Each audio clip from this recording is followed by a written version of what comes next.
ಇವತ್ತೇನು ಕೃಷ್ಣಾ ಮೇಲ್ದಂಡೆ ಯೋಜನೆ ಬಗ್ಗೆ ಇಷ್ಟೆಲ್ಲ ಚರ್ಚೆ ಆಗ್ತಾ ಇದೆ.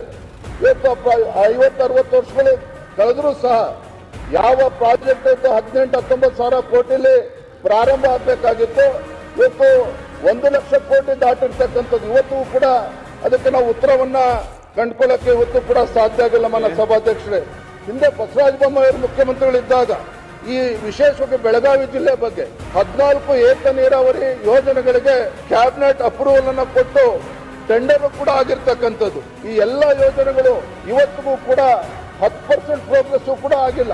ಕಾರಣ ಏನು? ಹಿಂದಿನ ಬಿಜೆಪಿ ಸರ್ಕಾರ ಕೊಟ್ಟಿರ್ತಕ್ಕಂಥ ಯೋಜನೆ ಅನ್ನುವ ಕಾರಣಕ್ಕೆ ಇವೆಲ್ಲವೂ ಕೂಡ ಇವತ್ತು ನೆನೆಗುದಿಗೆ ಬಿದ್ದಿರ್ತಕ್ಕಂಥದ್ದು ನಾವು ನೋಡ್ತಾ ಇದ್ದೀವಿ. ಇವತ್ತು ಇಂಗ್ಲಿ ದಿಗ್ಗೇವಾಡಿ ಬ್ರಿಡ್ಜ್ ಕೂಡ ಇವೆಲ್ಲವೂ ಕೂಡ ಅಪೂರ್ಣವಾಗಿ ಇದ್ಯಾವುದೂ ಕೂಡ ಕಾಮಗಾರಿ ಆಗದೇನೆ ನಿಂತಿರ್ತಕ್ಕಂಥದ್ದು. 20% ಪ್ರೋಗ್ರೆಸ್ ಕೂಡ ಆಗ್ತಾ ಇಲ್ಲ.